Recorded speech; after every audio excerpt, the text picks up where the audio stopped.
1:18 nos estudios de Onda Cero nos acompaña en directo Roberto Albuña, presidente da Asociación de Veciños Fonseca do Casco Histórico. Querido Roberto, moi bons días. Moi bons días, Ramón.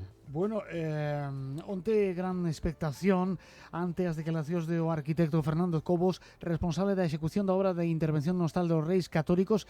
Defendía que as lanzas incrustadas nas gárgolas do hostal é a solución máis eficaz. Así lo comentaba.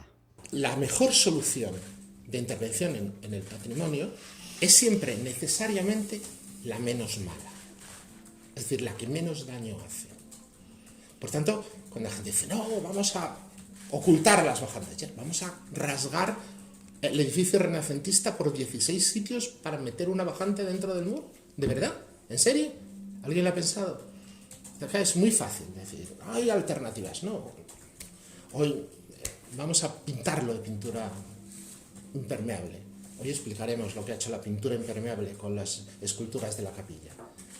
Y conviene, yo creo que hay que hablar desde el rigor, hay que hablar desde el conocimiento, hay que hablar desde la sabiduría que da a conocer el edificio. No se puede decir, hay muchas alternativas. No es verdad, no hay muchas alternativas. Y si las hubiera, ya las habríamos empleado.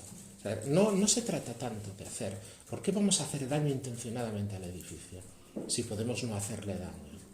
Yo creo que hay criterios de intervención mínima, de reversibilidad de lo que haces. Hay montones de criterios de patrimonio, de intervención patrimonial que son básicos en una intervención y que ahora mismo se están soslayando y diciendo, no, yo haría, pero nadie dice concreto. Yo creo que las críticas, cuando son bien fundadas, pueden ser discutidas. Cuando las críticas no tienen un fundamento serio, no hay ninguna discusión. O sea, si usted ve una gárgola sodomizada donde hay un caño que sale de una gárgola, pues entonces yo no puedo hacer mucho por ello. Bueno, pues acaban de escuchar ustedes declaraciones de Fernando Cobos, el responsable de ejecución de la obra del Hostal de los Reyes Católicos de acá. Le estamos falando longo, tendido durante todos estes días, pero, querido Roberto, primeras reaccións dos veciños do casco histórico, que opinión lle merecen estas declaracións? Bueno, estas declaracións o que demostran é que o arquitecto das obras do Hostal dos Reis Católicos ten unha falta de sensibilidade inconcebible nun técnico que actúa sobre elementos fundamentais do noso patrimonio e por elo é moi preocupante.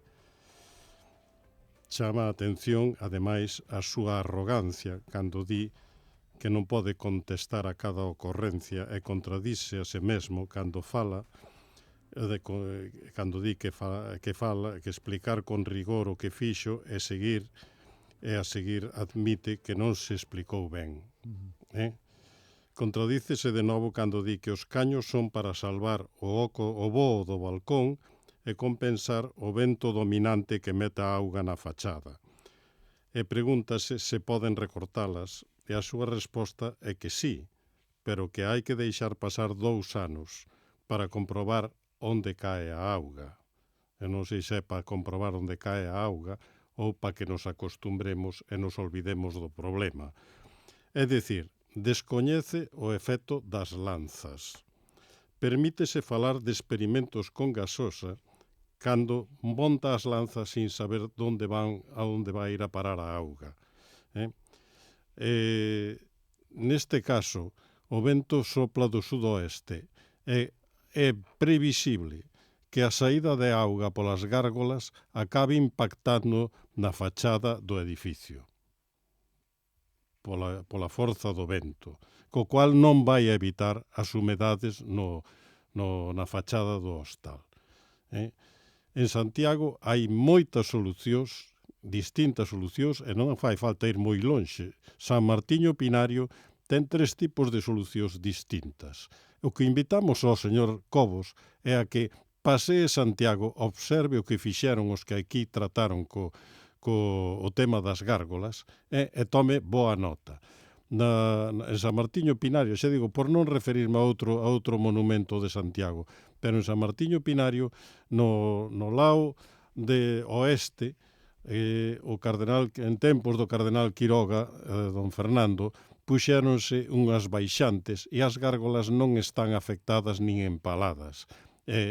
Non afecta gran cousa ao edificio. Na parte norte, me parece que foi o arquitecto compostelán que aquí vive, Iago Seara, que estaba, creo que onte ali Na conferencia. na conferencia, adotou outra solución que no seu momento foi polémica, pero non tocou as gárgolas. Tuvo a delicadeza e a sensibilidade de non tocar as gárgolas, non afectalas. E na fachada principal, que para min é a que ten o millor resolto, e xa digo, non son ningún técnico, pero si son unha persona, como moitos composteláns, que temos capacidade de observar e de explicar o que nos parece ben e o que non nos parece ben. Na fachada principal hai únicamente 2 caños nos extremos que baixan as augas. O tema de baixar as augas en Santiago ten moita tradición e, ademais, en moitos casos, a parte baixa dos caños cubriuse con pezas de fundición que tamén merecen ser recoñecidas. O sea, isto non é algo que de capricho, isto é algo que modifica sustancialmente unhos elementos da fachada do hostal, modifica sustancialmente a fachada do hostal e modifica sustancialmente a praza do Obradoiro. E todo elo, cando ademais pasa outra cousa, non consta a día de hoxe acceso público á memoria técnica detallada da intervención. Non consta a día de hoxe informes que xustifiquen a solución adoptada, nin autorizacións específicas. Creo recordar, porque me parece que o leín na prensa, que non se presentou polo señor Cobos o estudo de detalle que se lle pediu no seu momento sobre a actuación que se iba a facer nas gárgolas. Entón, ao noso entender, vulnéranse principios de mínima intervención, non é unha mínima intervención o que ele está facendo, reversibilidade e compatibilidade, non é reversible porque as gárgolas están tomadas con mortero, que o día que haxa que quitalas, habrá que picar. Entonces pódese ver afectada o corpo da gárgola. Si non lo dixo Carlos Enrique Fernández Coto, é dicir, que pode xa agora mesmo verse modificada a propia gárgola con esta solución. Claro, e logo falta un respeto á autenticidade formal e funcional. A forma está deturpada, cambioulle a forma ás gárgolas. Eu solo espero que calquer día non aparezcan dicindo que van poñer as gárgolas a facer pompas de xabón ou a fumar ou calquera cousa, porque é o que se pretende. E logo hai unha falta de respeto ao contexto e á paisaxe cultural. Logo hai un outro tema que é o de non introducir elementos que distorsionen a percepción do ben de interés cultural. Estas tubaxes que lle meteron distorsionan claramente isto.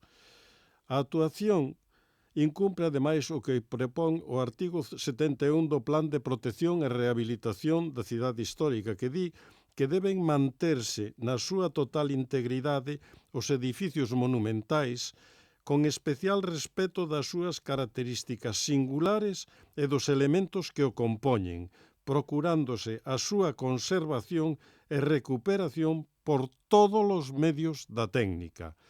É dicir, isto sirve igual po señor Fernando Cobos e pa Tour España que pa calquera veciño. Pódese falar con calquera dos veciños, falaba eu hoxe cunha compañeira túa e decíame que o lavadeiro que ten ao lado da súa casa non se pode tocar sin que teña a aprobación de patrimonio xa xa presentado un detalle. A min esta mañá tamén veciños que teñen e tiñan vivendas no casco histórico que tiveron que ser rehabilitadas, as exixencias por parte de Consorcio de Santiago, é dicir, para vigas que tiñan que ser de madeira, de castaño, tiveron que executar así con madeira de castaño dentro incluso das propias vivendas, é dicir, había que buscar unhas solucións axustadas a unhas normas que agora moitos veciños dicen, pero carai, parece que estas normas son igual un pouco laxas para outro tipo de edificios. ou pretenden saltarse as normas, porque as normas están aí. O plan especial se obliga a todos, tamén ao arquitecto redactor do proxecto do hostal. Pero a gran pregunta, Roberto, é se axusta esta solución á normativa? Non, claramente non. E incumple, ademais, os artigos 3, 5, 12, 39 e 40 da Lei do Patrimonio de Galicia. E por que chegamos a esta situación? Por que ninguén na Comisión de Patrimonio do Concello? Xa sei que sabemos perfectamente que no caso dos edificios catalogados en categoría 1, que son os monumentais, como é o caso do hostal, a última palabra tena a Xunta de Galicia, a Dirección Xeral do Patrimonio. Xa sei que é así, pero iso non exime a que a Comisión de Patrimonio coñeza en detalle o que se vai a facer no edificio e emita o seu informe. Porque aquí, ás veces, por simplificar as cousas, non se emiten os informes cando se trata dos edificios catalogados no grado 1. Entón, eu creo que neste caso as cousas, xa digo, na documentación non está en transparencia, o que se ten feito afecta de maneira significativa a elementos da fachada, a propia fachada e ao entorno da fachada, e todo isto está incumplindo as normas que nos temos dado. Entón, isto ten que reverterse. E solucións hai. Na casa onde eu vivo hai gárgolas, e solucionáronse de outra maneira, non botan auga para fora. Entón, non todos sabemos de arquitectura, pero sentido común temos, e sensibilidade, sobre todo, sí que a temos. E o que se ten feito coas gárgolas é unha auténtica aberración. Roberto, falaba Fernando Cobos, o arquitecto, da polémica. Es decir, una cosa son las alternativas técnicas que en su momento se estudiaron, las soluciones técnicas, y otra cosa son las acciones que se pueden plantear a raíz de la polémica, partiendo de la reflexión de por qué surge la polémica, qué es lo que ha pasado para que surja la polémica, cuáles son las claves de esa polémica y cuáles van a ser las respuestas a esa polémica. Al edificio no le pasa nada, de hecho el edificio está estupendo. Entonces realmente las decisiones son las decisiones que se tomarán, que no se han tomado, y tomará el patrimonio y tomarán los técnicos de Tour España, que tienen en cuenta que aquí hay dos administraciones públicas implicadas, serán en función de lo que se analice y de lo que se estime, pero siempre serán, no es lo mismo alternativas técnicas de restauración del edificio, es una cosa, hablaremos de ello, y otras cosas son alternativas a la polémica. Unha cosa son alternativas ao proxecto, outra alternativas á polémica. Decía o arquitecto Fernando Cobos que pues hai unha relación continua con técnicos de patrimonio, con técnicos de Tour España. Se nós non levantamos a voz, aquí non había ningún tipo de relación cos técnicos de patrimonio. Iso ten que quedar moi claro. Aquí foi a sociedade civil a que puxo este problema en riba da mesa. E por que o puxo? Porque ten moita máis sensibilidade que o arquitecto que diseñou a solución. A solución parece de Pepe Gotera e Otilio. Metémoslle un tubo e sacámoslo para fora. E ademais, xa digo, agora din que se poden recortar máis ou menos en función de onde chega a auga. Isto pódese facer previamente facendo un estudio. Temos unha facultade de matemáticas na nosa querida Universidade de Santiago con capacidade para calcular previamente cal vai ser a afección ou a traxectoria que vai seguir as augas que salga deses tubos en función de que sople máis ou menos vento. Problemas máis difíciles xa lle teño visto resolver os señores do Instituto de Matemáticas da nosa universidade. O sea que as investigacións das que fala o señor Cobos creo que son moi lixeiras e non as vin por ningún lado. Lamentaba que a pesar de que, pues hai voces de que falan de alternativas, di que non se puxeron solucións encima da mesa, e di que algunhas críticas están fora de contexto, é o que dixo onte. Evidentemente, cando a un non lle gusta as críticas, pois o que hai que facer é tratar de minusvalorar os que falan do outro lado. Nós non somos técnicos, non temos por que dar as solucións, pero o que hai que facer é facer os estudos de detalle que prevé o Plan Especial de Santiago, no caso dos monumentos, que en algúns casos son de auténtico detalle, ou sea, de un 10 de escala, que creo que é ben abundante, e a partir de aí pódese plantear solucións. Xa digo, non nos corresponde a nós plantexar as solucións. As solucións tenes que dalas el. O que non pode facer é dar a solución fácil dicindo que é a millor. Que sea a solución fácil, pero esa non é a millor. E aparte que hai cousas que nós descoñecemos como está estruturado os tellados do Hostal dos Reis Católicos. Pero se ti te vas a San Francisco e subes a costa onde están os taxis, desde ali podes ver como hai uns tubos que levan as augas ás gárgolas. O sea que ao millor esas augas pódense conducir a outro sitio. Roberto, a partir de agora, ¿qué? Porque, claro, aquí hai varios puntos clave. Un deles, a solución do arquitecto Fernando Cobos. Outro deles, esa reacción inmediata da sociedade civil de Santiago que, alertada por esta nova imaxe, a puxo de manifesto. Pero despois hai pois unha terceira variable que se chama ICOMOS, que se chama UNESCO. Que vai pasar?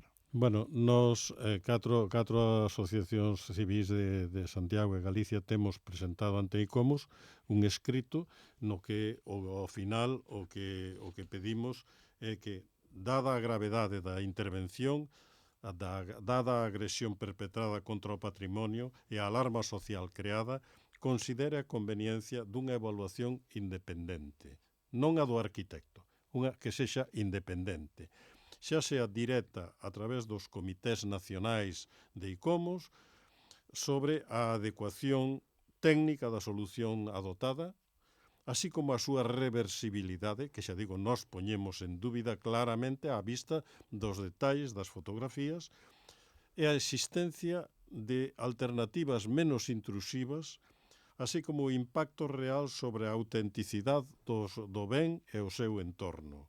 E que recomende, no seu caso, tanto ás administracións competentes como aos diferentes órganos consultivos, aí a Comisión de Patrimonio Local previstos na Lei do Patrimonio Cultural de Galicia, a revisión do proxecto e da solución do entubamento, a búsqueda de solucións máis compatibles cos principios de conservación e a mellora da transparencia na posta a disposición da documentación e intervencións feitas. Isto é o que lle trasladaron vostedes a ICOMOS. Exactamente, e iso sabemos que pois agora eles tiran un proceso interno e agardamos que teñan máis sensibilidade frente ao patrimonio que ten demostrado o arquitecto Fernando Cobos.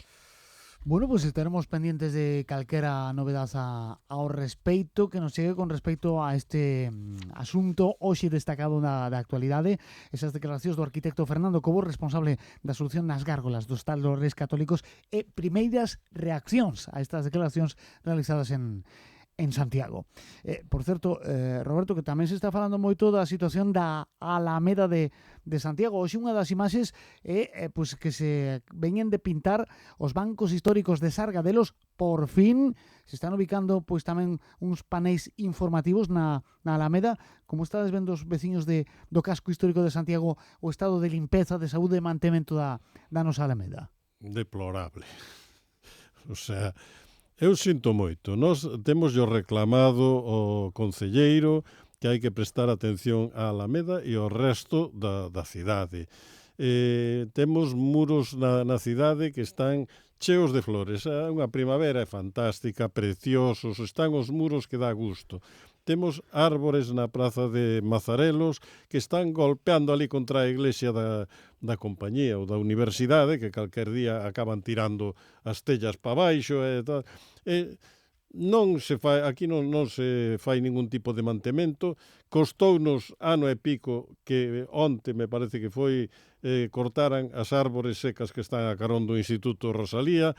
Entonces, como sen cousas simples de árbores secas que están aí, tardamos un ano en cortalas, como vamos a actuar inmediatamente na Alameda? Sexamos realistas, hai que darlles tempo, O sea, que isto non se fai en 2 días. No, pouquinho a pouco, pero bueno. Pero unha das imaxes é esa que se veñen de pintar eses bancos históricos de Sargadelos.